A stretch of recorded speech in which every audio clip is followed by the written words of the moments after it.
In a space enclosed by tree branches, the mother dragon looked at the children bearing heavy wounds with eyes full of admiration and praise. Immediately afterward, she transformed into human form, approached the boy who had lost an arm, and gently called his name Ash Blake. The mother dragon carefully lifted Ash and infused him with a mysterious power, like a blessing. A brilliant light radiated around them as Ash's arm gradually regenerated. Not only was it restored, but a special emblem also appeared on his hand. The scene changed. Under a blood-red moon, Ash was taken to a room, his arm carefully bandaged. In a dazed state, he heard the voice of a strange woman beside the bed, trying to soothe him. While Ash was still confused and unsure of what was happening, the woman suddenly lay on top of him. Then, she gently placed a kiss on his body and explained that this was a ritual, as she was someone born to be entrusted to him. After that mysterious declaration, Ash suddenly woke up, clutching his newly regenerated arm in bewilderment and confusion over the dream he had just experienced. At a certain academy, gigantic dragons soared in the sky above, while students below rejoiced at being able to study together. In the main hall, students gathered densely in front of the bulletin board, excited for the upcoming Ares Dragon Riding Festival. When Ash entered the school, all eyes turned toward him, accompanied by murmurs and gossip. Though he tried to ignore it, the increasingly cruel remarks infuriated Ash. Just as he was about to retaliate, Raymond appeared in time to stop him, followed by Max. Hearing Ash express his frustration about being looked down upon along with his pal, Max sighed thoughtfully and seriously reminded him of something. To ease the tension, Raymond quickly changed the topic to talk about the beautiful girls who would be joining the class, leaving Ash helpless and Max sighing in exasperation. The first class began with a lecture on the Seikoku emblem, the symbol of the bond between a master and their dragon. When the teacher mentioned that dragons only allowed their chosen master to ride them, the whole class turned to mock Ash. The teacher then continued explaining about the two nations Chevron, the land of dragons, and Zephyros, the land of machinery and magic, while reminding everyone that honor was important for students of Anselivan Dragonar Academy. After class, Raymond approached Ash to chat. At that moment, Sylvia appeared, sternly scolding a group of students blocking the doorway, which annoyed them. Recognizing her, Ash asked Raymond to confirm. Raymond softly replied and explained that Sylvia Lautremont was the fourth daughter of the Night Empire, famous for her academic excellence but shunned due to her royal demeanor. As they left the classroom and went down to the hall, Raymond asked if Ash would participate in the Ares festival. Ash immediately declined, saying he had no pal. Raymond, still persistent, tried to see Ash's Seikoku and grabbed his left hand. Ash quickly pulled it back and gave a vague response. Just then, Student Council President Rebecca Randall entered, causing the entire student body to rush toward her in excitement. Raymond looked at Rebecca with admiration, fantasizing about touching her. Rebecca smiled in their direction, making Raymond believe she had overheard everything. Ash took that chance to slip away and avoid trouble. After the break, dragon riding practice began on the school grounds. Since he didn't have a dragon, Ash had to borrow Bridget from Raymond. Before starting, the teacher gave detailed instructions. On the signal, students immediately mounted their dragons and the training session began. The dragons charged fiercely at one another in battle. Sylvia, controlling Lancelot, launched relentless attacks. The teacher was helpless while Raymond, standing outside, continued to comment with enthusiasm. As Ash rode Bridget in the sparring match, his intense focus led him to make Bridget jump too forcefully, colliding with Sylvia's Lancelot, causing the match to be halted. The teacher quickly rushed over to scold Ash. As Ash was about to apologize to Sylvia, she slapped him. Arrogantly, Sylvia blamed everything on Ash, prompting Raymond to step in and explain. However, Sylvia coldly stated that Ash's dragon was dead, enraging him to the point of wanting to strike her. Raymond quickly held him back. Ash refused to back down and demanded Sylvia take back what she said. Sylvia challenged Ash that if he could defeat her in the Ares festival, she would apologize. Just like that, the duel between the two was officially established. As night fell, Ash once again found himself helpless before Navi. He was visibly irritated, but could do nothing as she continued to tease him and probe his weaknesses on this final night. When sunlight filtered through the window, Ash was still drowsily calling Navi's name when Raymond woke him up with urgent knocking. At the Ares festival, Rebecca gave the opening speech, announcing that the winner would have their results recorded in the school records and gain the chance to go on a date with her. Sylvia then delivered a brief but determined speech, aiming straight at Ash, declaring that she would give her all even though this wasn't an official competition. Hearing that, the students gossiped, even dragging others into the conversation, making Ash uncomfortable. Immediately after, the race began. Dragons raced through various obstacles, from city streets to the skies. When they entered a tunnel, Ash saw 3 students blocking Sylvia's path, yet she showed no reaction. Unable to watch idly, Ash intervened. The 3 crashed into each other and fell flat, creating a chance for Sylvia to surge ahead, but she still didn't bother to thank Ash. Overcoming each obstacle, both Ash and Sylvia remained determined to win.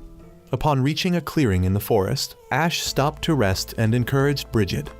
Knowing well that the outcome of the duel was already decided due to the difference in their species, Ash wasn't upset but rather cheerful. Suddenly, a strange sound echoed from deep within the forest. Ash left Bridget behind and ran in. He discovered an ancient ruin, and as he approached, a voice echoed it was a warship from the Zephyros Empire. A man appeared, armed, making Ash wary. The man, Milgaus, laughed with amusement and asked Ash's age. Upon hearing he was 16, Milgaus showed some surprise. Ash immediately became suspicious and asked how he knew about his Seikoku. Milgaus vaguely replied that it was because he was cursed. At that moment, a girl named Anya suddenly appeared and attacked Ash to protect Milgaus. Ash immediately fled but was chased. As they exchanged words, Anya told him that meeting them was just his bad luck. Yet when she pinned him down, she couldn't bring herself to strike. Ash took the chance to kick her aside.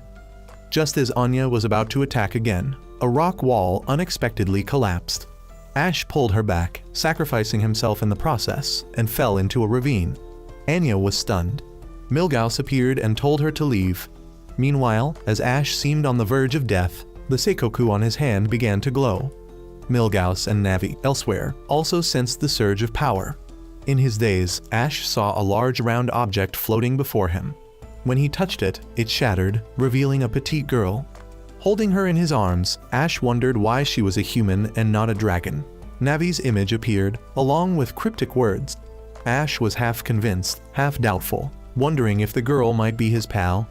As Ash was staring at Iko, she suddenly woke up as if from a long sleep, realized her awkward situation, and without hesitation, punched Ash, sending him flying straight into a lake. Hands on hips, Iko scolded Ash while completely naked. Ash turned away in embarrassment and tried to confirm whether she was really his pal. Once confirmed, Ash excitedly reintroduced himself, but was shut down when she insisted that she was the master, not him, leaving him dumbfounded. The story shifted to an introduction of the Zephyros Empire in the north and Chevron in the south, along with the dragon-rearing land of La Tremont and the Anselivan Academy, where those who had contracts with dragons were trained, including Ash. At night, Ash secretly brought Iko back to his dorm. She criticized his room as shabby and casually climbed into bed to sleep. While Ash was fast asleep, Iko suddenly pressed up against him, making him think she was sleepwalking. However, her bites made him realize otherwise. Ash let her be until she complimented his scent and bit down harder, making him unable to endure it. The next morning, when Ash groggily opened the door, Rebecca and Max were there. Rebecca calmly explained they were just there to check on his pal. Just then, Iko woke up and dropped the blanket, prompting Max to grab Ash by the collar in outrage after seeing the ambiguous traces. Rebecca remained composed, realizing they hadn't shared a bed, and cleared Ash's name. Iko declared that dragons didn't need clothes, prompting Ash to hurriedly cover her with a blanket. Rebecca handed clothes to Iko and moved on to the main issue. The Academy had asked Professor Cornwell to help address the matter of Ash's pal. Max explained that Cornwell was a specialist in dragon examinations. Rebecca advised Ash to keep Iko inside his room and reminded him to visit the Dragon Care support room to receive his allowance. Grateful for the help, Ash thanked her profusely. Iko, now dressed in her new, extremely eye-catching outfit, drew everyone's attention.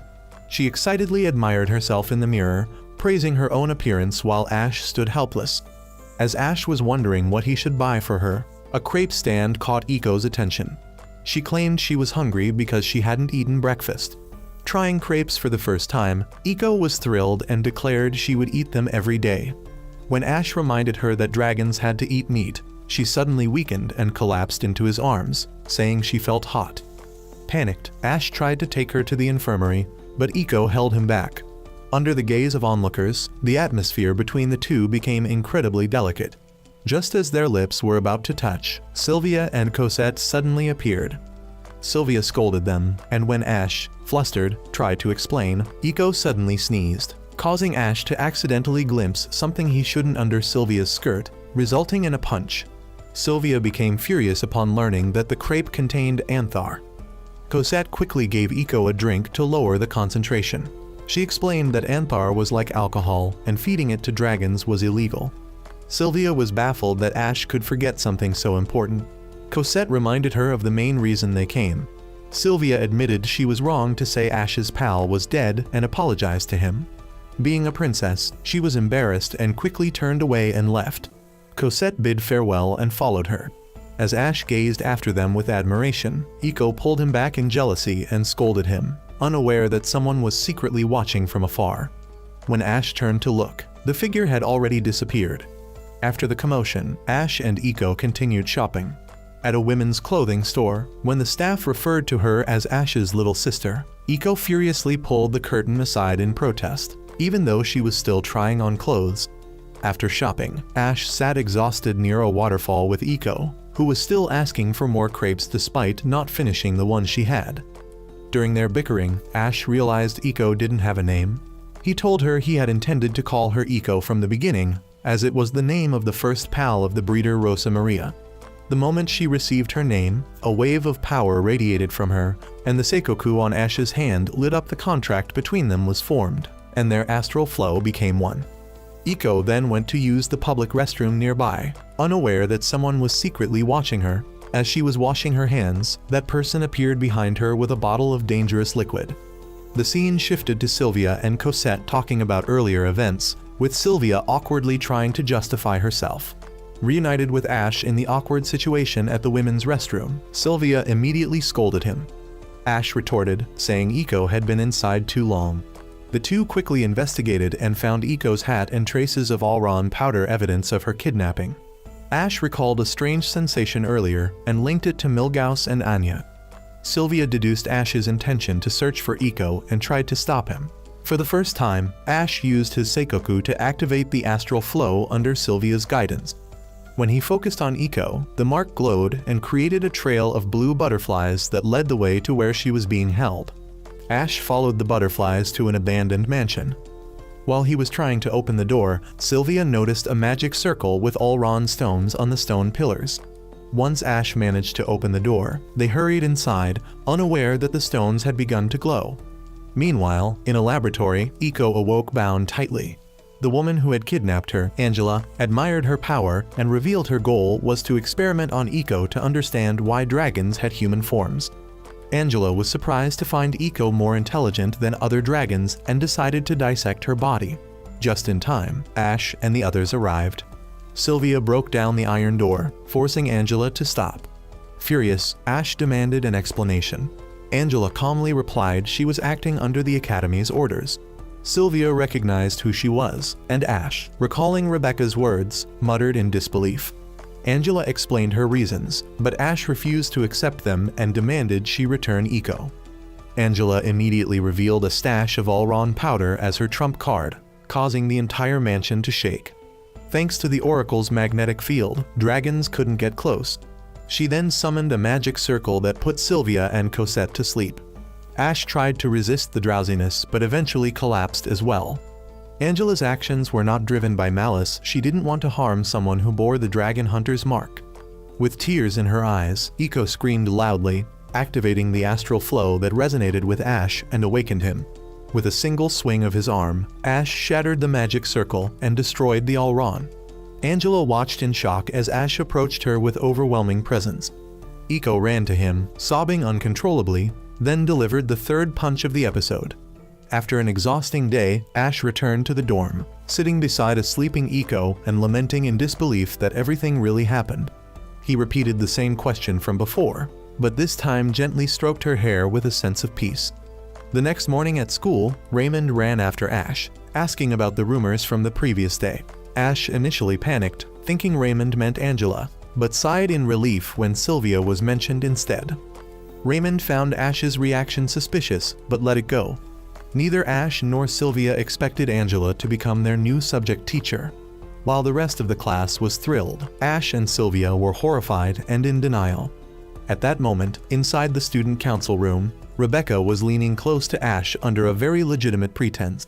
She then dropped a shocking announcement that left Ash both flustered and terrified. Under Ash's stunned gaze, Rebecca leaned in and finished her sentence. It turned out she was inviting him to join the student council. Meanwhile, Sylvia was gently grooming Lancelot, softly expressing gratitude for his presence, which allowed her to become a dragon trainer. In the next moment, she silently recalled her childhood promise to become a great dragon knight alongside Ash. As if sensing her change in mood, Lancelot tenderly touched his head to Sylvia, trying to comfort her. While being comforted by Lancelot, Sylvia suddenly clenched her fist in anger at Ash's act of riding a dragon. Her thoughts were interrupted by a panicked cry. It turned out a dragon had escaped. Without hesitation, she rushed to where the guards were gathered and was informed that Estrada had fled. Back in the awkward atmosphere between Ash and Rebecca in the student council room, she noticed his unease and quickly reminded him of the strange individuals he'd encountered, as if to persuade him. Without giving him a chance to reply, Rebecca began explaining the Zephyros Empire's misunderstanding about the Academy, then firmly emphasized her own critical role. Returning to a serious tone, Rebecca formally extended the invitation to Ash, despite him still being overwhelmed by confusion. Suddenly, a level 2 emergency alarm rang out, putting both of them on high alert. They rushed to the window to assess the situation below. What Ash and Rebecca saw was Sylvia trying to ride the Strada, which left Ash baffled. Rebecca calmly explained that Sylvia couldn't stand losing and wanted to outdo Ash at all costs. Just as she finished her sentence, she opened the window and leapt out. At the same time, she summoned Chulain and unlocked the arch armor it produced. Meanwhile, in the park, Eiko was happily eating pancakes. At the same time, Ash was still reminiscing about Sylvia's heartbreak after Rebecca successfully subdued Strada. Seeing Ash spacing out, Eiko's expression darkened. She angrily yanked his ear, making him cry out in pain and beg for mercy. Suddenly, she became curious about a crowd gathering around the statue of the hero Durham. Ash quickly explained to Eiko the story behind the statue's past. Their playful scene was caught by Anya's eyes, who watched from a distance, worried about how she would explain everything to Milgauss. Next, Rebecca brought Ash, Sylvia, and Eiko to the Dragon's Claw Tavern to discuss the idea of going on a date during the Dragon Racing Festival. On Anya's side, while she was lost in thought, Milgauss kept asking about the current situation in the city. While expressing his amazement at how peaceful the place was, he pulled out a magic sword and summoned Necromantia. Its appearance immediately alerted Eiko that something was wrong. The citizens of the city grew terrified and kept fleeing in panic at the overwhelming power of Necromantia. Without hesitation, Ash's group rushed over and discovered that its flesh was rotting. The terrifying destructive power of the creature left Sylvia stunned, falling back onto the ground. With boundless courage, Eiko dashed forward and directly confronted Necromantia. In Ash's eyes, filled with surprise and worry, the creature released its tentacles that tightly wrapped around her, and with immense strength, Necromantia tore off several pieces of Eiko's clothing. Right after that, with a single blow, it nearly destroyed the entire city. Fortunately, Rebecca managed to transform in time with her arch gear and blocked Necromantia's attack. She summoned her legendary spear and threw it straight at the creature. The spear didn't betray Ash's hopes and pierced directly into Necromantia's head. But unfortunately for Rebecca, in the blink of an eye, it regenerated and launched another attack at her. Realizing the situation was going badly, Rebecca quickly blocked the strike and ordered Ash to take Sylvia and get out of there. Hearing this, Ash immediately ran over, shouting loudly to Sylvia as if trying to wake her from her overwhelming fear. Seeing her cowardice, Ash slapped Sylvia on behalf of everyone to bring her back to her senses. It seemed the slap worked. He instantly requested Lancelot to get close to Necromantia and save Eiko, who had been swallowed. Sylvia didn't think twice and summoned Lancelot just as Ash hoped. Inside Necromantia, Eiko was still being tightly bound and tormented by its tentacles. A moment later, she woke up dazed, seeing Navi calmly sitting above and introducing herself. Navi then waved her hand to show Iko the dire situation Ash was in as he tried to tame necromantia. Navi's face remained composed as she waited for Iko to realize that the most important thing right now was to create a properly fitting arch gear for Ash. At the same time, outside the battle, Ash was still struggling to fight with unwavering belief that Iko was still alive. Hearing his determined voice, Iko became increasingly fired up, and in the blink of an eye, she created a complete arch gear with all the necessary accessories and magic. In that perilous moment, Iko handed the arch gear to Ash, who immediately synchronized with Lancelot and Sylvia with remarkable coordination. Inside the building, Milgauss already knew he would lose this fight, but he calmly turned his back and walked away, having obtained some interesting information. Up in the sky, Ash now skillfully rode atop necromantia. Fulfilling its final wish, he immediately summoned the holy sword and delivered a finishing blow to necromantia. As soon as it was destroyed, both Ash and Iko fell freely through the sky, but the two of them cheerfully held hands, feeling as if they had come to understand each other better. The dark power lingering in the sky slowly dispersed, revealing a breathtaking evening sunset. Back at the student council office, Rebecca quickly invited Ash and Sylvia to join the student council, and both accepted. After that, she kissed each of them on the cheek as part of the induction ritual, and raised her glass to begin the welcome party for the new members. At Rebecca's call, everyone in the council raised their glasses and shouted out their cheers. In a dark forest, Sylvia, injured in the leg, was sitting beneath a large tree. A boy about her age appeared. Ash looked at the wound on her leg and said that with an injury like that, she should give up on trying to find the mother dragon. However, the girl needed a pal to become stronger and said she wouldn't give up. Ash said he would carry her, and the two of them would go find the mother dragon together. That was Sylvia's memory. Back then, she had just turned 7 during the Orphan era, when the Dragon Mother was the one who granted pals to mankind. Sylvia was curious what that friend looked like now. Scene shifts to Ash's dormitory. Iko was sleeping soundly on the bed, while Ash had just fallen over a pile of clutter on the floor. He saw a stuffed dragon and picked it up. Ash looked pensive, but couldn't remember anything about it. At school, Student Council President Rebecca introduced 3 new members of the Anseliven Dragonar Academy Student Council. The first to speak was Sylvia, an executive committee member. As a newcomer, she expected to make mistakes and hoped to learn from everyone.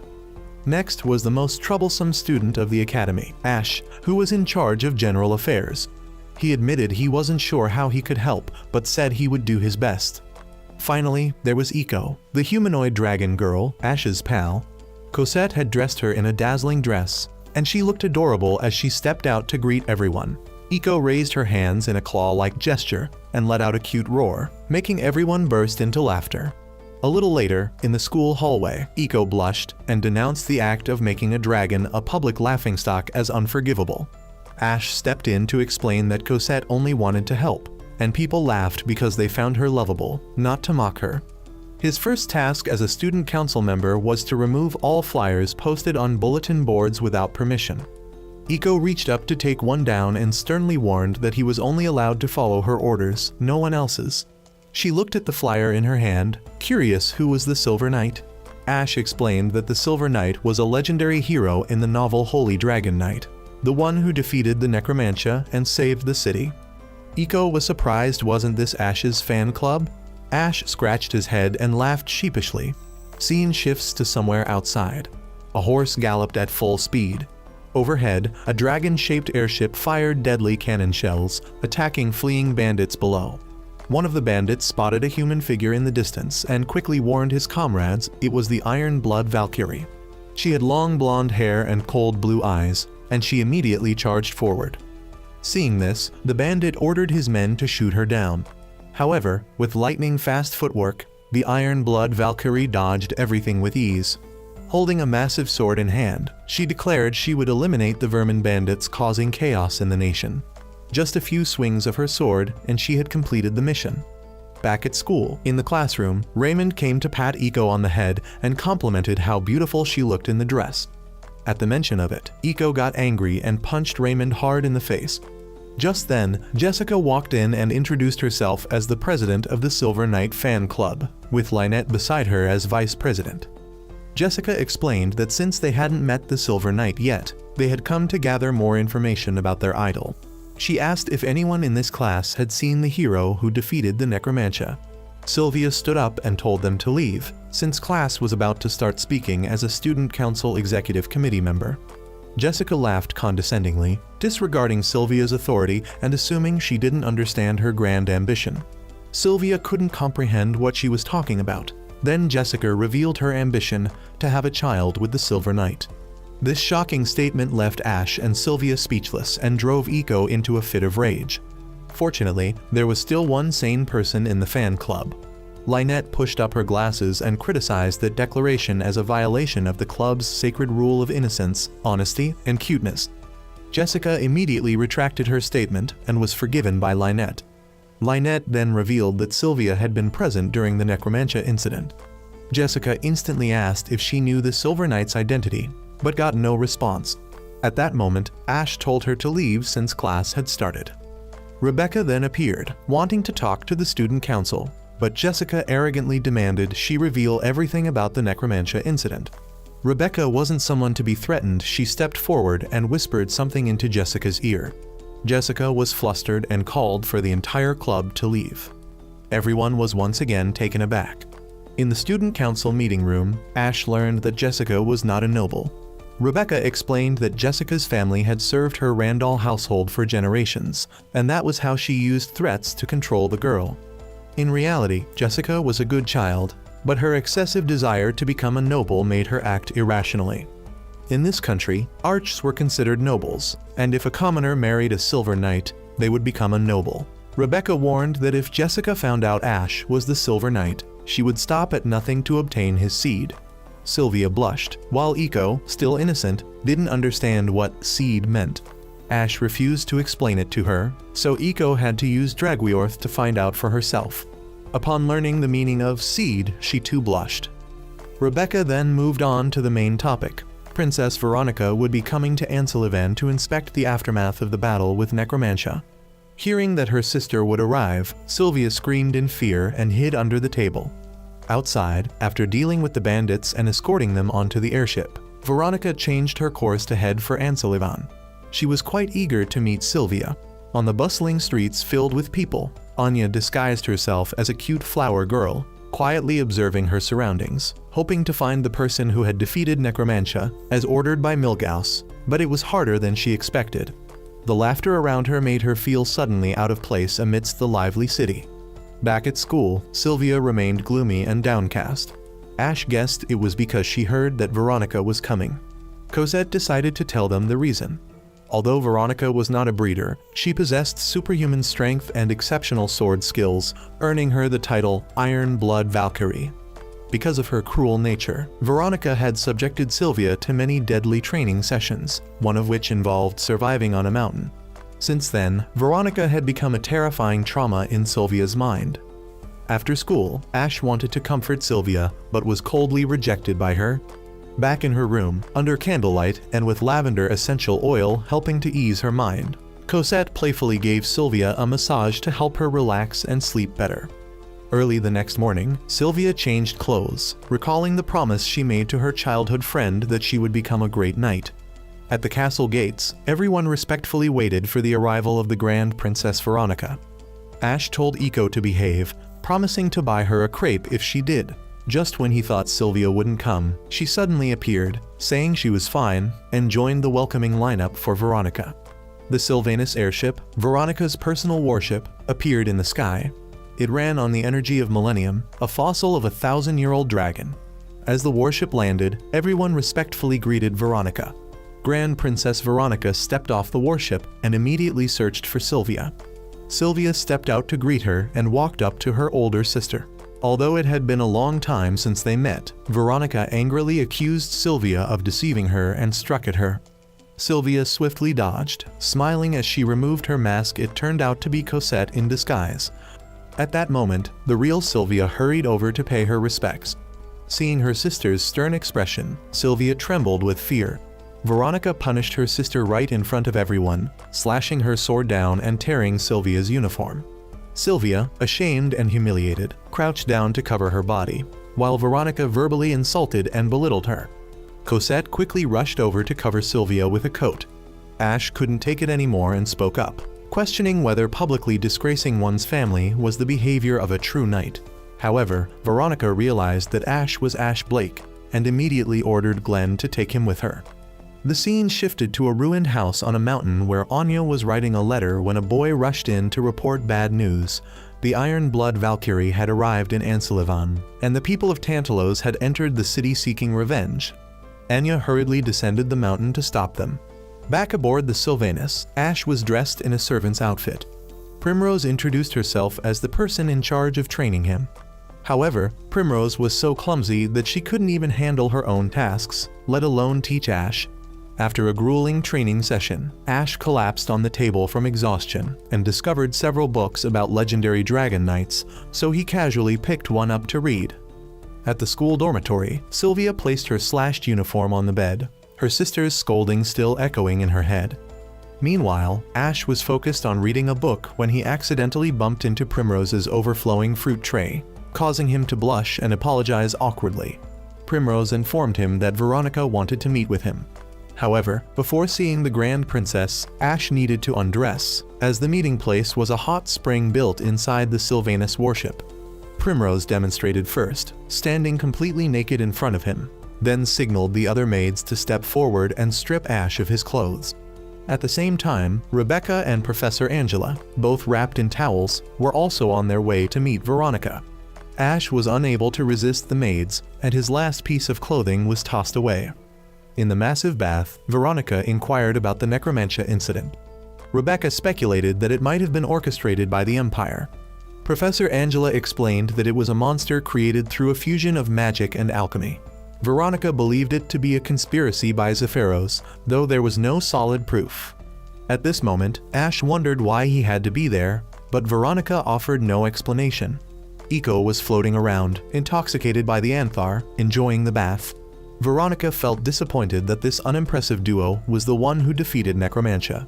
Just then, Sylvia entered, surprised to see Ash and Student Council President Rebecca, while Primrose cheerfully greeted her younger sister Cosette. The two sisters then tended to the drunken Eiko together. Veronica announced that she had decided to arrange Sylvia's engagement. Since Julius had been executed for dragon slaying after inheriting the throne, the royal family currently had no successor, and Veronica herself only focused on military affairs, so she decided to betroth Sylvia to Glenn Maguire, one of her knights. However, Sylvia's dream was to become an arch-dragonar alongside Lancelot. Veronica considered that dream foolish, especially in light of the necromantia event. Ash couldn't hold back and defended Sylvia, saying that without her Lancelot, he wouldn't have been able to defeat necromantia. He didn't understand why Veronica judged Sylvia's strength without even seeing it. Smiling, Veronica said there would be a competition tomorrow, and that she hoped Sylvia could prove what her dream was worth. The next morning, in the vast arena, enormous dragons were ready for the tournament. From the observation deck, Eiko wanted to go down and play but couldn't. She blamed herself for being born in such a form. Veronica comforted her, saying that one day she would discover the reason. Down in the arena, the whistle blew to signal the start of the match. A ball was tossed into the air. Sylvia, riding Lancelot, caught the ball and broke through the opposing defense. But just as she was about to score, a giant red dragon stole the ball, and the opposing team scored first. The next round played out similarly. Sylvia led the charge, but was unable to overcome the swift and sudden attack from the red dragon, Tulane. In the end, both Lancelot and Sylvia were knocked down. When she came to, Sylvia found herself in her room, carried back by Ash. She felt deeply frustrated over her loss. At that moment, Rebecca knocked and entered, bringing a guest, Glenn. He had come on Veronica's orders to visit Sylvia. He informed her that Veronica would be visiting the city the next day, but Sylvia was not allowed to accompany her. Instead, she had to go to Valeria Church alone to pray and repent. Before Glenn left, Sylvia asked if he truly wanted to marry her. However, Glenn said he would simply follow Veronica's orders. Ash, feeling indignant for his friend, stepped up to question Glenn's attitude.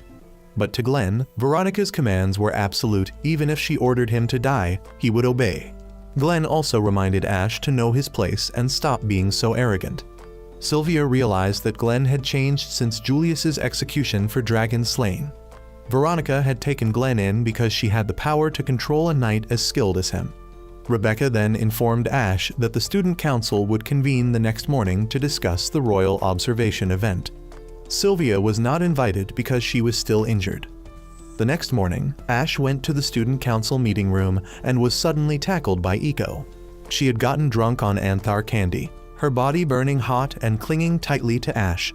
He quickly pushed her away, but she innocently lifted her skirt high, revealing underwear that was clearly inappropriate for a child.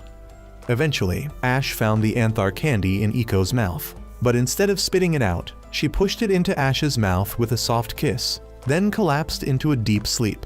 The one who had given Eco the candy turned out to be Rebecca. There were only 3 people in the room: Ash, Max, and Rebecca, and the student council president declared that they would follow Veronica. 5 years ago, the Mountain Lord had tried to assassinate Veronica but failed, and afterward disappeared without a trace. This time, the one they needed to watch out for was Avocha, a high-level wanted criminal. The next day, while the townspeople were busy repairing the city, Veronica arrived. Eco was upset because her favorite crepe shop had been destroyed. Ash said he might borrow her arch and promised to buy her lots of crepes. Meanwhile, at the Valeria church, Sylvia was earnestly praying and repenting. Suddenly, she heard Jessica's voice praying to receive a seed from the Silver Knight. Sylvia criticized her, saying that Saint Valeria was a guardian of justice, not a patron saint of pregnancy.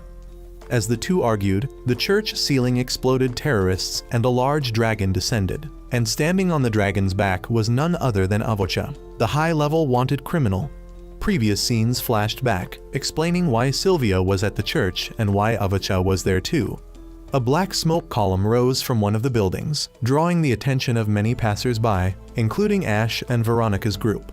Glenn, standing beside Veronica, turned and spoke to her in a tone as if affirming her return. As he finished speaking, she turned away, trying to leave, but Ash stopped her, blurting out something about the princess possibly being there. But Veronica's gaze gave him the true answer.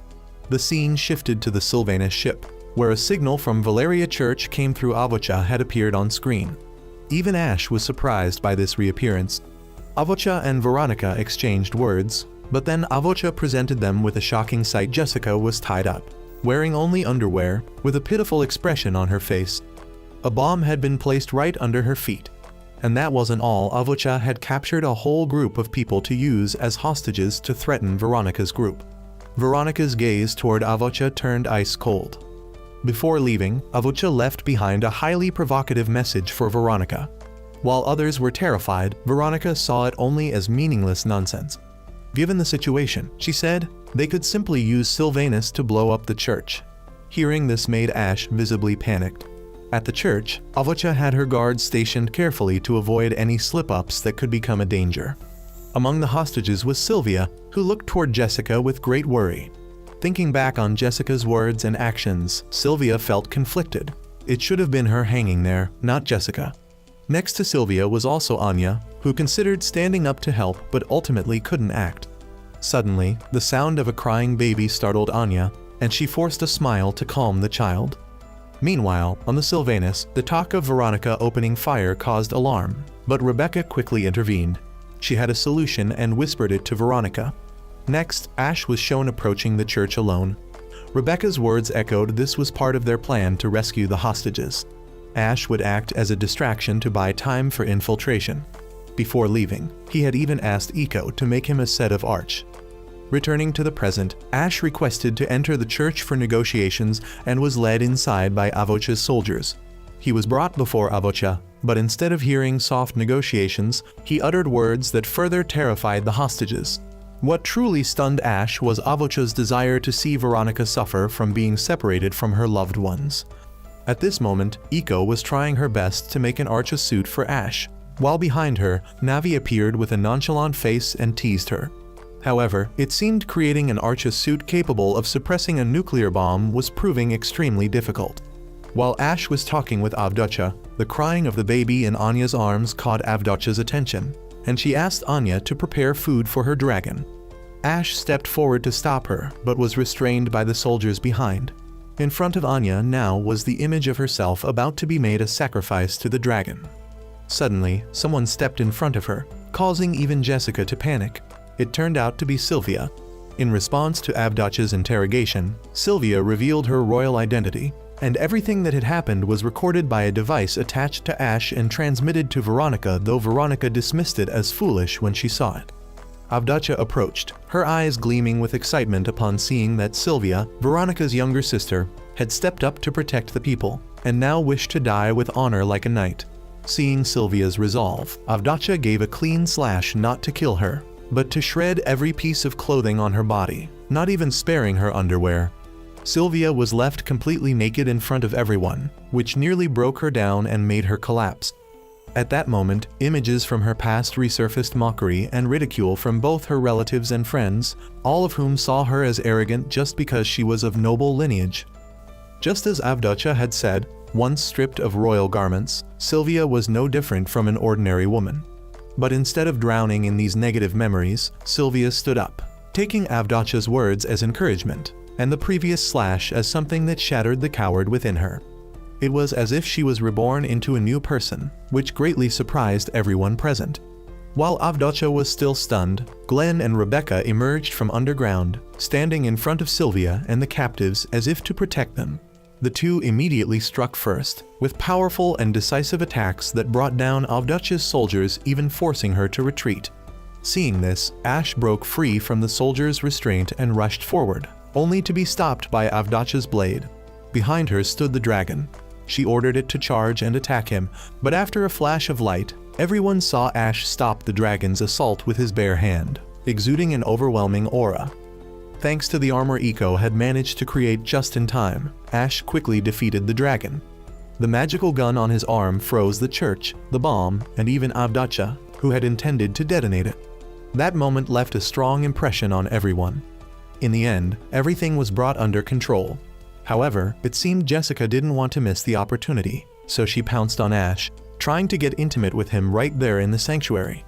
But thanks to Rebecca, who knocked Jessica out in time, she was stopped. Ash then approached the large statue in the temple following Rebecca's gaze, where Sylvia sat, feeling sad and dejected. Instead of blaming Sylvia for anything, Ash praised her with a voice full of pride and told her to get on his back since she couldn't walk. Though confused by this side of Ash, once on his back, everything felt safe and all burdens seemed to melt away. That night at the mansion, while Ash was sleeping, he was awakened by noise and Jessica's voice. The two wrestled over the matter, which made Eiko furious so much that she kicked Jessica out cold, and Ash didn't come out unscathed either. Early the next morning, Ash, Eiko, and Rebecca went to meet Veronica. Seeing Avdotcha there, they learned that she and Veronica had staged the whole play just to help Sylvia grow stronger. However, in that play, Avdotcha's search for her long-lost sister was real.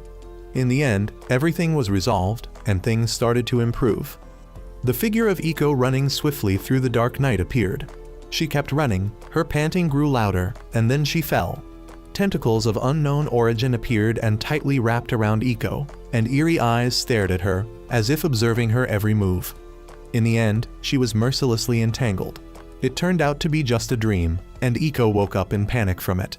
Her heavy breathing echoed clearly in the silent room, and furthermore, she realized there was something at her feet. Immediately, she went into the bathroom, then returned to her bed and stood frozen there. It seemed that the noise had woken Ash, who sat up and asked Eiko, assuming it was a blood crystal that a dragon like her had discharged, so he wanted to come and take a look. But it seemed Eiko was embarrassed about something and firmly refused to let Ash get close. Due to his persistence, she eventually let him see it. Apparently, Ash realized that Eiko had wet the bed and carelessly teased her about it. The shame overwhelmed her, making her face as red as a tomato. Because of that comment, Eiko didn't hesitate to give Ash a hit. Somewhere else, at a restaurant, the female owner looked extremely bored as her staff had quit to get married, causing her to lose 3 excellent employees. After chatting for a bit, she realized that Anya had applied to work there. Instead of letting her cook in the kitchen, the owner assigned Anya to work at the front of the restaurant. Back to Ash, he and Raymond were talking on their way to school. They discussed joining the training camp together. The scene shifted to the auditorium, where a professor stood at the podium giving a speech and reading the names of those who would participate in the training camp. The name Luca caused a stir throughout the auditorium, accompanied by surrounding murmurs. According to Raymond, Luca hadn't shown up to class for 3 whole months. She was also the student council's secretary, Luca Saarinen.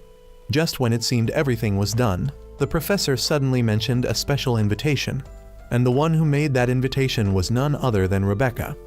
Without hesitation, she confidently declared that the one being invited was Ash. This sent shockwaves through the auditorium, and even Ash himself was equally surprised.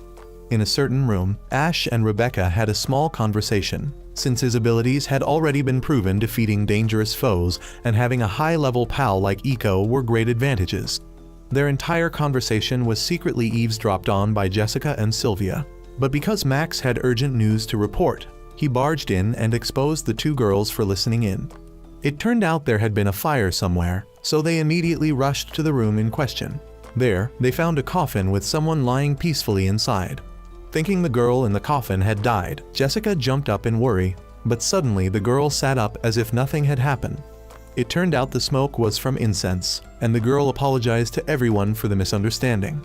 After a series of questions, it was revealed that the girl was Luca Saarinen, the one the professor had mentioned earlier in the auditorium, as confirmed by Rebecca. Furthermore, Rebecca introduced more about Luca's elven race and their extraordinary abilities in potion making.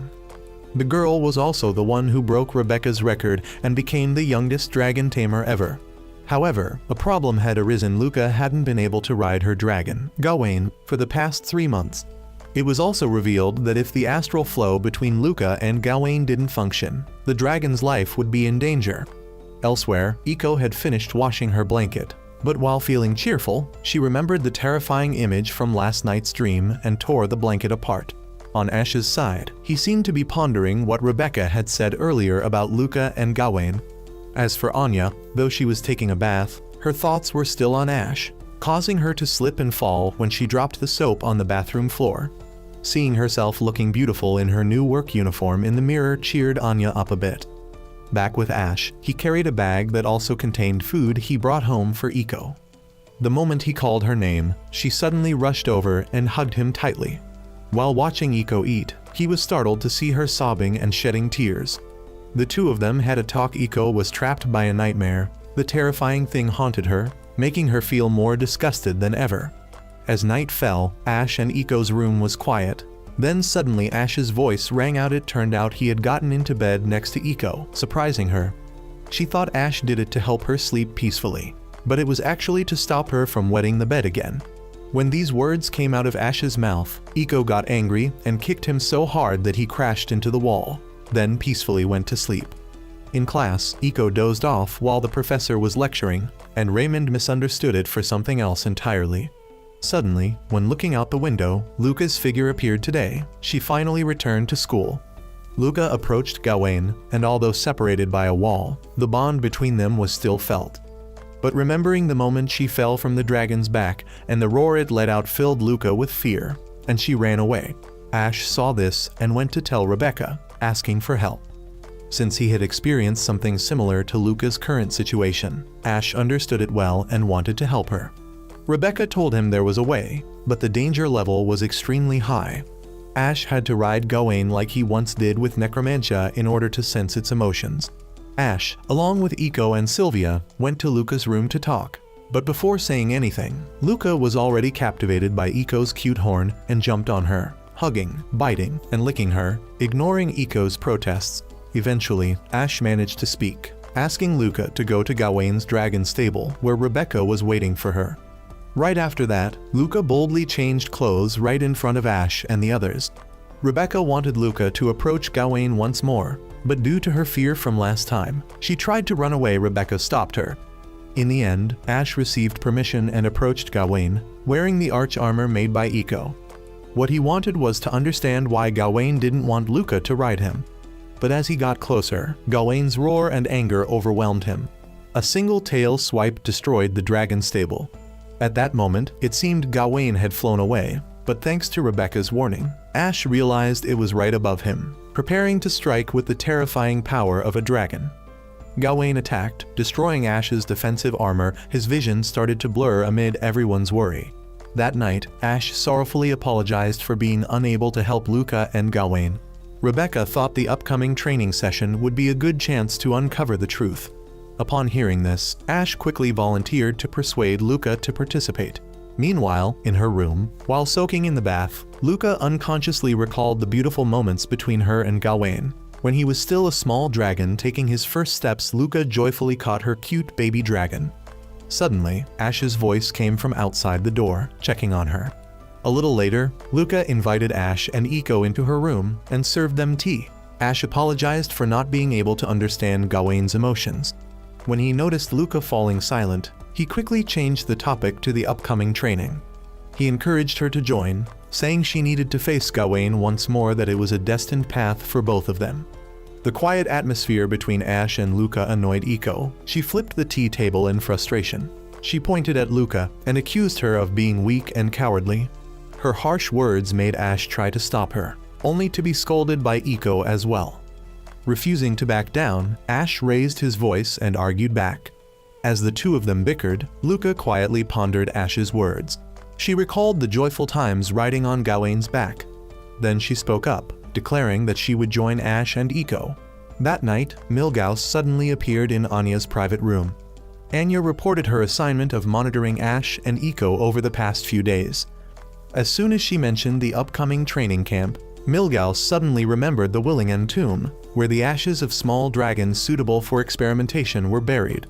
Milgaus ordered Anya to continue monitoring them and suggested they would meet again at the training camp. After Anya received her orders and left, Milgaus, now alone in the dark room, recalled Iko, the descendant of Avalon, and declared that he would definitely destroy her. Staring at his own shadow flickering on the wall, Milgaus suddenly burst into a sinister laugh, as if speaking to someone named Julius through that shadow. The next morning, just as planned, the students gathered and departed for training. Rebecca traveled with Luca, gently comforting her along the way. Nearby, Max frowned with displeasure at having to accompany Ash, grumbling and warning him not to lay a finger on his dragon. Sylvia and Iko were assigned to travel together. Iko enthusiastically took command of Lancelot, leaving Sylvia feeling helpless. Suddenly, Iko reached out and touched Sylvia, startling her. Sylvia, embarrassed, quickly tried to stop her. But Iko didn't back down and showed her discontent that Ash only paid attention to the perfect figures of Sylvia and Rebecca without ever noticing her. She believed some mysterious dark magic was drawing Ash's attention away from her and became even more eager to touch and explore Sylvia, leaving her panicked and begging. Upon arrival, Rebecca sternly instructed the students participating in the training. All the students listened attentively, which made Ash unconsciously feel tense. After a while, Rebecca softened her tone and smiled, suggesting that everyone go river bathing for fun. Everyone enthusiastically agreed and joyfully enjoyed the cool water. At that moment, a student noticed Angela walking alone deep into the forest. When asked where she was going, Angela didn't answer directly and only implied that it was a secret. Elsewhere, just as Ash was about to turn and leave, he was suddenly dragged away by Jessica's dragon down the big river. On Sylvia's side, she was extremely embarrassed upon seeing the revealing swimsuit that Cosette had brought over. Sylvia wanted to protest, but Cosette quickly overpowered and forced her to change. The male students were thrilled by the alluring figures of Rebecca and Sylvia in their skimpy swimsuits. Sylvia blushed in embarrassment and complained to Cosette about how revealing her outfit was. Just as Cosette mentioned Ash, Ash was suddenly dragged past Sylvia by Jessica. Riding on Lancelot's back, Iko expressed her intention to stop Jessica, and Sylvia eagerly joined her to give chase. Ash, caught between all these energetic girls, screamed in distress. That night, Ash accidentally saw Luca walking alone into the forest. Feeling concerned, he quickly followed her. Anya, who had been secretly observing Ash, also followed the two. Ash tailed Luca to a small lake deep in the forest, where she slowly approached and faced Gawain. She gently expressed her feelings to Gawain, saying she wanted to be with him forever and wished to ride him one more time. But just as Luca reached out her hand, Gawain let out a roar of protest. Saddened and confused, she didn't understand why he reacted that way. Ash angrily stepped forward and confronted Gawain, warning him in a harsh tone that he would resort to force if necessary. This angered Gawain, who immediately lunged at Ash. Without any protective armor, Ash could only dodge its attacks. Taking advantage of a moment when Gawain was distracted, Ash leapt from above onto its back. But just as he thought he had gained control, a red circle appeared above his head. Gawain had used the rejection spell to defend itself, sending Ash flying far away. Severely injured, Ash lost consciousness. Still watching, Anya was deep in thought. Remembering how Ash had once saved her, she chose to save him. A while later, Ash regained consciousness in a magical space. Navi had summoned him to the Dragon Armor Workshop, a place reserved for souls. She wanted to show him Gawain's emotions. Gawain wanted to apologize to Ash for hurting him and expressed that his back belonged only to Luca. Navi also recounted how, 3 months ago, while practicing dragon dance, Luca had accidentally fallen off Gawain's back. Since then, Gawain had rejected her out of fear of causing her harm again. Navi also revealed that Gawain only had 5 days left to live. A faint light surrounded Ash, and he escaped the mysterious space, waking up in the real world. He was stunned to see Luca, who was naked and holding him tightly. She believed doing so would help lower his fever. Ash quickly regained his senses and told her everything he had just learned from Navi. After understanding the situation, Luca also understood Gawain's feelings. She hurried off to find Gawain because today was the 5th day of the training session and also its final day. That night, Angela finally arrived at the legendary dragon's tomb. She found a contract book, and as she began reading a few lines about the war between 2 factions in the old era, Milgauss suddenly appeared and called her by the nickname Anne, the name Prince Julius used to call her. While she was still confused, Angela was knocked unconscious by Anya. Just as Milgauss gave the order to finish her off, a mysterious force stopped him, forcing him to abandon Angela and leave with Anya to prepare for their upcoming plan. At the training camp, Iko excitedly hugged Ash tightly when he woke up, and Rebecca and Sylvia also came over to check on him. At that moment, Luca hurriedly returned, worriedly calling Gawain's name. As planned, the students enjoyed the party very much. Meanwhile, Ash, Sylvia, Iko, and Luca hurried to find Gawain. Since Ash was still injured, everyone was very concerned. Not long before, Luca had anxiously informed everyone that Gawain had gone missing and the astral flow had been cut off. Rebecca mentioned the Willingham Mausoleum, where a dragon named Nuada didn't want his master to see him weak and gradually disappearing, so he cut off his astral flow and went to die alone in that tomb. Rebecca believed Gawain might have similar thoughts as Nuada.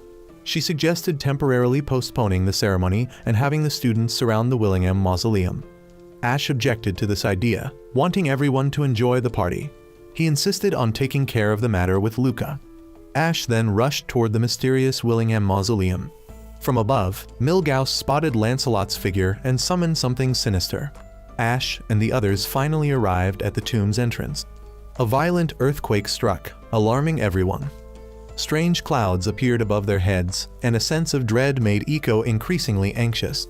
Suddenly, the tomb's gate opened, and cruel red eyes stared at them. At the party, the students also noticed the strange scene in the distance. Sylvia was caught by filthy tentacles crawling all over her body. Thanks to Lancelot, Sylvia managed to escape. They were all shocked as the vicious dragons approached the training camp. Trusting in Rebecca's ability, the others proceeded with the plan to enter the tomb. Living up to their trust, Rebecca led the students, ready to fight the evil dragons. Drawing near, a fierce battle awaited them all. On Ash's side, everyone quickly entered the tomb. Ash asked Iko to take out the armor so he could fight alongside them. Iko refused, worried that the heavy armor would further injure him. But persuaded by Ash, she agreed to enter the forge and make him a lighter armor. Following her instructions, Ash tightly hugged Iko to protect her body while she sent her spirit to the forge. A while later, they finally went deeper into the tomb. Lancelot suddenly stopped, confusing Sylvia. Milgauss appeared, leaving everyone stunned. Sylvia sternly declared in the name of royalty that she would destroy him, but Milgauss only laughed, infuriating her. He mocked her, saying she was just a coward and a useless person. Milgauss called her Sylvie, triggering memories of her beloved older brother who had been taken away for violating taboos, Prince Julius. Milgauss then turned his attention to Ash and the Avalon princess, Iko, prompting Ash to angrily question him. But Milgauss didn't answer and instead explained in detail about the massive dragon that had just awakened Nuada, now ferocious, his eyes blood red, glaring directly at them. At the Dragon Armor Workshop, Iko cautiously faced Navi. Iko wanted to borrow one of Navi's armor samples to remake it, as she didn't have enough time to create a new one. Navi agreed, but on one condition: Eiko would have to hand over the original armor to Ash one day, which meant offering her soul and body to her master. Although dissatisfied, Eiko reluctantly accepted. While searching for a suitable armor set, Navi suddenly received news that Ash was in danger, prompting her to quickly finish the armor. At the training camp, the trainees were being cruelly tormented by the tentacles, which ceaselessly wrapped around and slithered all over their bodies. Jessica was also caught in the horrifying scene, tightly bound by the tentacles, but fortunately, her dragon swiftly came to her rescue. Rebecca was continuously fighting off a horde of approaching dragons, beads of sweat forming on her forehead under the immense pressure. Inside the tomb, Sylvia was frantically evading the large tentacles encircling her. Brimming with determination, she believed she could calm Nuada. Meanwhile, the frail Luca was also being entangled by the tentacles, screaming in frustration. The tentacles suddenly seized Eiko from Ash's arms. They relentlessly clung to her, but in the critical moment of crisis, Eiko finally awakened and consoled Ash. A spell cast by her illuminated the space and destroyed the vicious tentacles. Milgauss couldn't help but praise her radiant brilliance. From within the shimmering light, Ash suddenly launched an attack on him. While Sylvia focused on subduing Nuada, Ash took the opportunity to assault Milgauss. Utilizing the magic of petrification from his armor, he tried to immobilize the ferocious dragons surrounding Milgauss. But the agile Milgauss effortlessly evaded Ash's spell and struck him hard, destroying most of his armor. Once again, Milgauss lunged at Ash, but while he was distracted, Ash swiftly petrified his arm. At that moment, Sylvia returned, having successfully calmed Nuada and stopping Milgauss from retaliating further. However, without hesitation, he broke off his now stone arm. While everyone stood in shock, he quickly escaped. Far away at the training grounds, the ongoing battle still left Luca deeply worried. After the recent fight, Lancelot had exhausted all his strength and could no longer continue. Luca sighed, blaming herself for being unable to help. Suddenly, she grabbed Ash's hand and leapt off the cliff with him. She expressed her wish for Ash to stay by her side so she could gather the courage to support the trainees. Reassured by Ash's promise, Luca felt more confident. She began calling out to Gawain, urging it through her astral flow to return and fight with her. Back at the camp, everyone was gradually reaching their limits due to the overwhelming number of enemies. Just as Rebecca was growing desperate, unable to find a way to deal with the savage dragons, a light from afar drew everyone's attention. Gawain, carrying Luca and Ash, was swiftly returning to the training ground. Flying at great speed, Luca stood tall on Gawain's back and performed the dragon dance of her family. A mysterious blue light appeared in the dark sky. Beams of light rained down, dispelling the fierce dragons and rescuing the surrounded trainees. The students and Rebecca couldn't help but feel proud of Luca's courageous act. Elsewhere, Milgauss was reporting everything to someone, who responded with a sinister smile, affirming that he would personally eliminate anyone who stood in his way at the Continental Congress. The next morning, everyone celebrated their victory at the tomb. Suddenly, a girl arrived to deliver a letter to Sylvia. Her father wanted her to attend the Continental Congress and wished to meet Ash and Eiko as well, leaving Ash confused. In the clear blue sky, Lancelot could be seen carrying Sylvia, Ash, and Eiko on his back. At the same time, Sylvia's calm voice echoed, introducing the Continental Congress and the Lautréamont faction that would be leading it this time. Ash, puzzled, asked why he and Eiko had to attend such an important meeting. Before Ash could finish his sentence, Eiko already voiced her suspicion about the city of Fontaine. After hearing Ash's description, she joyfully expressed her excitement about the unique pancakes here. While they were still chatting lively, Sylvia announced that they had arrived. Upon entering the palace, the servants had lined up respectfully to welcome Sylvia's return. Immediately afterward, Frieda quickly informed her that Oswald was waiting for Sylvia, despite her desire to take Ash and Eiko on a tour. Her determination forced Sylvia to leave helplessly. But even so, she turned back to give Ash and Eiko some instructions. As Sylvia directed, Frieda took them on a tour of important locations within the castle and began explaining why tight security was necessary. When they arrived at Veronica's room, Eiko angrily lunged forward due to Frieda's overly strict demeanor, but Ash quickly stopped her. As soon as the door opened, Primrose's cleaning bucket spilled water all over the three of them. Primrose kept apologizing while Frieda questioned her angrily. As if afraid of making her even angrier, Primrose immediately responded that she didn't like her clothes getting wet while cleaning. After that, Primrose, Frieda, Eiko, and Ash hung up their wet clothes and changed into new ones.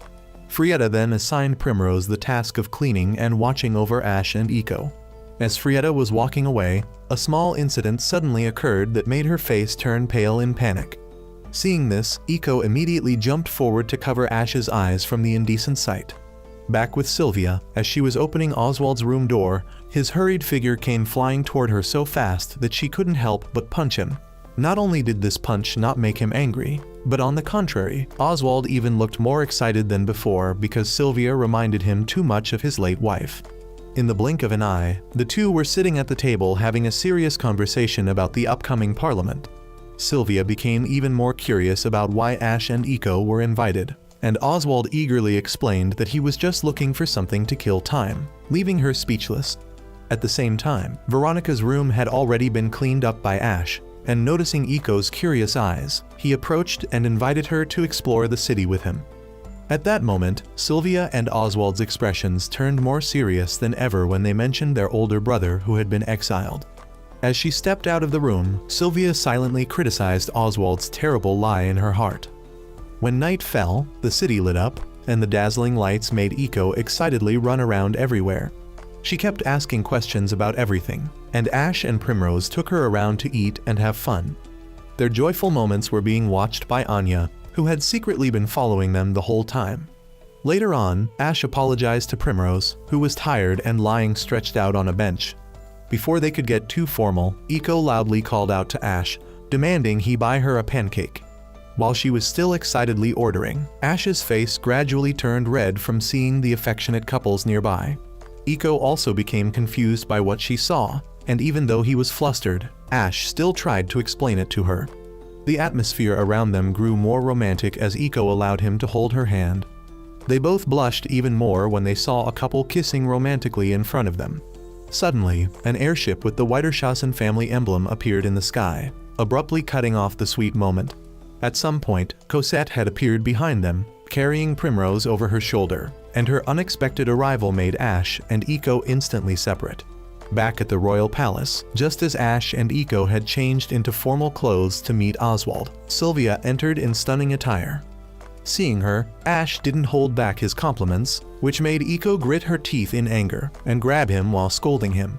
While the two were still causing a noisy commotion, Frieda calmly walked in to announce that the banquet was ready.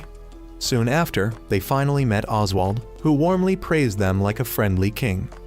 Ash's face showed clear panic when he saw Oswald bowing seriously and expressing his gratitude for resolving the necromantia issue and the Willingham Church incident. Before Ash could even recover, Oswald announced that from this day onward, Ash would become a Dragonar, shocking everyone and leaving their mouths agape. Oswald gently affirmed that Ash was worthy of the title. In the next moment, he took the sword from Frieda and solemnly bestowed the title of Dragonar upon him. Sylvia, who had been observing nearby, suddenly blushed at the thought that Ash might now be able to marry someone of noble lineage. After they moved into the dinner banquet hall, Oswald calmly answered Sylvia's question about why the Zephyros Empire did not attend the Congress. He then became more enthusiastic when Ash and Eiko agreed to attend the masquerade ball the following evening. In just 1 second, Oswald's tone shifted dramatically as he interrogated Ash about his relationship with Sylvia. Seeing Ash deny it without hesitation, Sylvia turned away in embarrassment and frustration, refusing to even glance at him. The scene then shifts to the Weiterschassen base, where Anya excitedly ran over the moment she saw that Milgaus was still healthy. But she suddenly stopped in her tracks upon seeing him praising his own arm in a strange manner. In the vast space, Klaus's refined voice suddenly echoed as he recounted Milgaus's past, answering all of Anya's questions. Under her astonished gaze, Klaus slowly activated the Yggdrasil magic device and revealed that its testing would begin tomorrow. Hearing the calculating tone in Milgaus's voice, Anya repeated her question in confusion and was informed by Klaus that she needed to kidnap Eiko for the experiment. In her bedroom, Sylvia suddenly had a nightmare of necromantia attacking. It seemed this dream made her realize that the dragon was once her exiled brother's dragon. On her way somewhere, Sylvia was blocked by Veronica, Glenn, and Avdocha. Veronica immediately realized that Sylvia's goal was to search for the remains of her brother's dragon. Just as Sylvia suspected, someone had stolen the remains of dragons from across the country.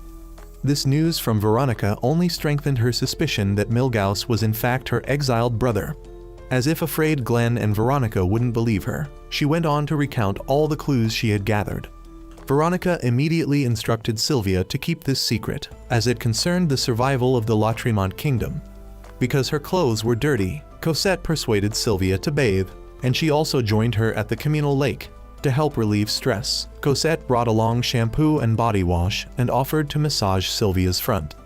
In the dressing room, Primrose helped Eco try on clothes, but the young dragon girl wasn't satisfied with any of them. In his room, Ash was feeling down, not knowing what to wear, when Sylvia knocked and entered.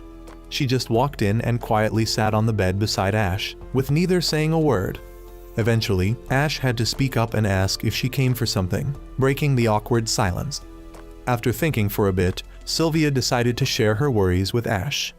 Meanwhile, in the dressing room, Eco had tried on dozens of outfits, but still wasn't satisfied with a single one. Primrose burst into tears over Eco's pickiness. Eco wouldn't be happy until she found an outfit that made her look more beautiful than Sylvia. It wasn't that Eco hated her, it was because Sylvia had been clinging to Ash a lot lately, which made Eco feel uncomfortable. Primrose explained to Eco that she was a dragon and Ash was human one day. He would fall in love with a girl, get married, and have children. These words haunted Eco's mind, and she immediately ran off in distress. Back in Ash's room, he was told that Milgauss was actually Prince Julius. The Emperor couldn't accept this truth calmly. Sylvia recalled how he acted, the stolen remains, what Milgauss said at Willingham Cemetery, and the first necromancia. All of it was evidence. But she didn't know what to do now that she knew her brother was still alive. Ash comforted her by sharing his own story. His father left when his little sister was born. He thought about it a lot and once asked his mother, who promised to tell him when he was older. In short, Ash advised Sylvia not to overthink and instead to go ask directly. Just as the atmosphere between the two had slightly improved, thunder suddenly rumbled loudly outside. Sylvia screamed in fear and clung tightly to Ash, and the two of them fell onto the bed.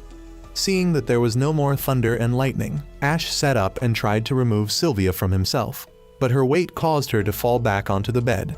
Her button popped open, revealing the dragon crest between her ample breasts. Ash blushed and didn't dare do anything beyond pickleball. Sylvia nervously whispered something like giving him the green light, so Ash leaned down. But nothing happened because someone knocked on the door. Cosette announced that the ceremonial outfit for the princess was ready, and upon hearing that, Sylvia immediately left Ash's room. At that moment, in the garden, Eco was running in the rain. She had known what Primrose said long ago, but her heart still ached every time she thought about it. Eco tripped and fell face first, crying in heartbreak under the rain. Inside the castle, Ash anxiously searched for Eco but couldn't find her. Outside, Eco had lost her way and ended up in front of an old, crumbling structure. There, she unexpectedly saw Anya and a group of Tantalos people disguised and infiltrating the castle. Just then, Primrose also ran outside searching for Eco, and she alerted Anya, who was holding a gun. Eco called out to stop Primrose and revealed her own position. Inside the castle, Ash found Cosette and informed her that Eco and Primrose had gone missing. Cosette reassured him to attend the ball as planned, while she and the servants would split up to search. The ball began on time, with everyone dressed glamorously and wearing masks, the hall bustling with people. But Ash stood alone on the balcony. Sylvia came to comfort him, saying Cosette would quickly find Eco and Primrose. Suddenly, Ash saw Milgauss walking with Klaus and intended to stop them from attending the party. However, Sylvia stopped him. In the spaceship, Anya stood under the shower, remembering what had happened. At that time, Eco had struck down 3 of Anya's subordinates and even charged at her. With no other option, she had fired her gun. At the ballroom, Ash stared intently at Klaus. Sylvia advised him to relax since their opponents wouldn't dare do anything here, and she also thanked him for opening up to her. In the castle, the servants reported to Cosette that they hadn't found Eco anywhere. Cosette looked toward the ruins nearby, the only place they hadn't checked. At the ballroom, Klaus invited Sylvia to dance the next song, but she was more interested in dancing with Milgauss. At the ruins in the back, Cosette found a pair of wooden sandals and blood stains on the ground. The servants had found Primrose unconscious nearby. Back at the ballroom, while Sylvia was dancing with Milgauss, she took the opportunity to ask if he was her brother, why he called her Sylvie, and whether that necromantia was Mordred. However, he didn't answer. After the dance, Cosette came to inform them that Primrose had been found. They all went to the lounge to ask her about Eco. Primrose was deeply remorseful and guilty because her words had caused Eco to run off in sadness. Sylvia scolded her, saying Eco was a dragon born in human form, and if she were Eco, she too would be scared by the question of why she looked human and not like a dragon. Primrose added that Eco had been kidnapped. They looked like castle staff, but one of them was a girl resembling someone from the Tantalos tribe. Upon hearing this, Ash became furious and wanted to go question Milgauss. However, Sylvia rationally analyzed the situation. They had kidnapped her but not harmed her, so the best place to hide someone would be Klaus's spaceship, the Beowulf. Inside the spaceship, an inhumane experiment was being initiated. Dr. Albert signaled to inject life wave column No. 11 into the test subject Alpha. They began the countdown, and the current test subject was Eco. Dr. Albert explained that the life energy being injected was extracted from Millennium. Yggdrasil could awaken the latent power of a dragon, even if it would never become a Maestros. Millennium was a type of gem rich in life energy, extracted from the ashes of a 1,000-year-old dragon. He injected that power into the test subject so she could transform into her true form. Vitality column No. 12 was injected into Eco, causing her immense pain, but she showed no reaction. Albert coldly ordered the Millennium dosage to be maximized. Tentacle-like chains appeared from nowhere and bound Eco, cutting off her connection with Ash. Tears fell from Eco's eyes, only now did she realize her true feelings for him. The final energy transmission caused the Yggdrasil system in the laboratory to lose control and explode. Machinery shattered, Eco's body glowed, and a holy dragon emblem appeared. Sylvia and Ash, riding Lancelot, were flying toward the spaceship when they saw the explosion. The mark on Ash's hand burned like fire, confirming that something had happened to Eco. Suddenly, a massive dragon egg appeared in the sky, bearing the exact same emblem as Ash's hand. He muttered, "Could Eco be inside that?" At that moment, Ash asked Sylvia to help rescue Eco, so she tried to command Lancelot to save her. But Lancelot refused to obey. All the Maestros began flying toward the egg, and it suddenly cracked open. Ash concluded it had to be Eco. The scene shifted to Veronica walking and discussing state affairs. Meanwhile, guests at the palace party were outside watching the commotion. Klaus Weiterschassen was deliberately blaming the chaos on La Tremont. As the dragon advanced, people began fleeing in panic. Veronica then encountered Julius, who revealed that he was no longer himself, but someone else inhabiting Julius Pal's body, the true heir to the Shadow Kingdom of Nehelania, who had long fought against the Avalon Empire. The two bloodlines had split from the wise dragon King Imbiok. Julius had discovered Mordred's existence, who had taken his shadow and haunted him. Mordred revealed his ambition to turn humans into pets and prey. At that time, Julius had made a pact with the forbidden rules of dragon slaying. Glenn, furious, attacked Mordred, believing he was the true cause of everything, and that they had wrongly accused Julius. However, they were no match for him.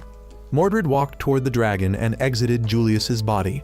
Veronica rushed to stop him but was engulfed in darkness. Inside, she was stripped down like a naked chicken and humiliated like a slave doll. Just before losing herself, she unexpectedly saw Julius again. He reminded her that Mordred was now controlling Eco. Glenn also arrived to remind them of something. On Ash's side, he was calling out to Eco.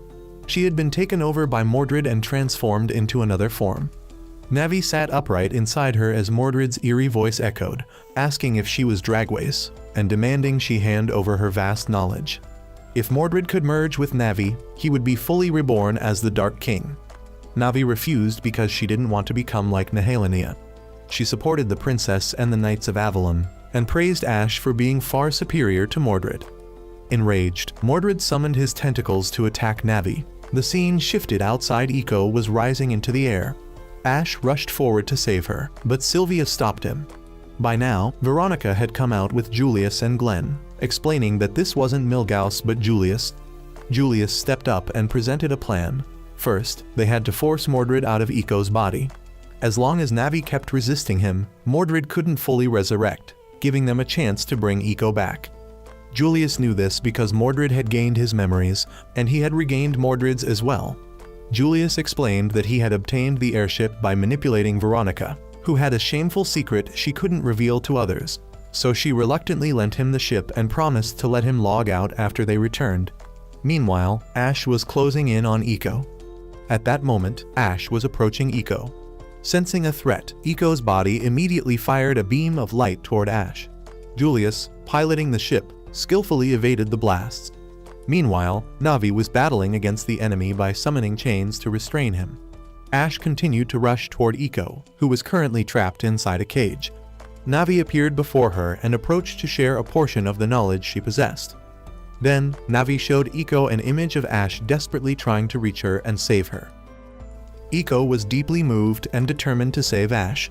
Navi, pleased with her resolve, released the cage and told her that what Eco needed to do now as the Princess of Avalon was to create an ark for Ash. Outside, Eco's body, now under Mordred's control, was making it nearly impossible for Ash to approach. He had fallen, but fortunately, Luca arrived just in time to rescue him. Everyone else soon followed and decided to work together to help Ash reach Eco's body. After attacking Mordred, they signaled Luca to charge in close, allowing Ash to leap forward. Sensing Ash's approach, Mordred fired a beam at him, sending Ash into another dimension. There, Eco appeared and grabbed his hand. Eco finally succeeded in creating the ark to save Ash. Though it wasn't fully complete, it saved him at the critical moment. Ash quickly summoned Excalibur. Mordred launched another attack, but Ash effortlessly blocked it. Advancing forward, Ash slashed off the horns on Mordred's head, making him cry out in pain. At that moment, the massive body disappeared, the sky turned clear again, and Eco returned to her human form. Ash embraced her, and together with everyone, they returned safely. The world was now bright and beautiful. The scene-shifted soldiers had captured Anya, who was trying to escape. But by the time they reached her, she had collapsed from exhaustion. Meanwhile, Ash was resting in bed.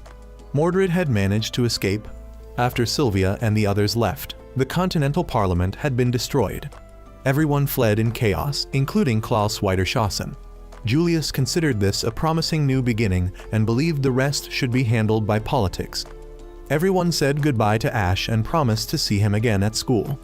Now only Ash and Eco remained in the room. Eco sat shyly beside him. Ash began to say he wanted to become her knight, but Eco stopped him. She didn't want that. She wanted something more, a different kind of relationship with Ash. Ash looked at her in surprise, then leaned in and kissed her as a sign of agreement.